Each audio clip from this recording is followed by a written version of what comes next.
জনাব বল্টু, আপনার কোর্টে আসতে এত দেরি হলো কেন? আপনার জন্য কোর্টের মূল্যবান সময় অপচয় হয়েছে, এর জন্য আপনার শাস্তি হতে পারে। হুজুর, রাস্তা দিয়ে আসার সময় আমার সাইকেলের নিচে একটা ছাগল পড়েছিল। তা ছাগলটা কি মারা গিয়েছিল? হ্যাঁ হুজুর, ও তো আমাকে জিজ্ঞেস করার সুযোগই দিল না ও মারা গেছে কিনা। বলেন কি? আপনার শাস্তির পরিমাণ তো আরো বেড়ে গেল। এমনিতেই আপনি কোর্টের মূল্যবান সময় নষ্ট করেছেন, তার উপরে আবার পশু হত্যা করেছেন। আপনার তো এখন ফাঁসি হবে। হুজুর, জেলে ভরবেন নাকি ফাঁসিতে ঝুলাবেন, যা করার তাড়াতাড়ি করেন, আমার হাতে এত সময় নেই। আমার আবার বাড়ি থেকে গরুকে খাওয়াতে হবে।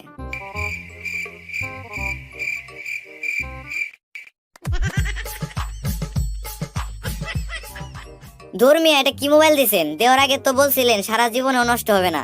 2 মাসও তো ব্যবহার করতে পারলাম না, এর মধ্যে নষ্ট হয়ে গেল। সারা জীবনের গ্যারান্টি দিয়েছিলাম তো ঠিকই, কিন্তু তখন আপনাকে দেখে মনে হয়েছিল আপনি বেশি দিন টিকবেন না। আচ্ছা ভাই, আপনার দোকানে কি পানি আছে? হ্যাঁ ভাই, পানি আছে। তাহলে সাবান আছে? হ্যাঁ ভাই, সাবানও আছে। আচ্ছা ভাই, তাহলে সাবান আর পানি দিয়ে ভালোভাবে হাত ধুয়ে 5 টাকার মুড়ি দিন তো। বলো তো, তুমি জেলখানা থেকে পালিয়েছিলে কেন?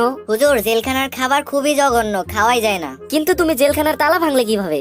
হুজুর, সকালের নাস্তার রুটি দিয়ে। জনাব বল্টু, তোমাকে এবারের মতো খালাস পাইয়ে দিলাম। এখন থেকে পাজি লোকদের কাছ থেকে দূরে থাকার চেষ্টা করবে। অবশ্যই স্যার, আমি সর্বপ্রথম আপনার কাছ থেকে দূরে থাকার চেষ্টা করব। আচ্ছা ভাই, কি লাগবে আপনার? আমার বইয়ের পোশাক কুকুরের জন্য একটা ভালো কেক দিন তো। এখানেই খাবেন না প্যাক করে দেব?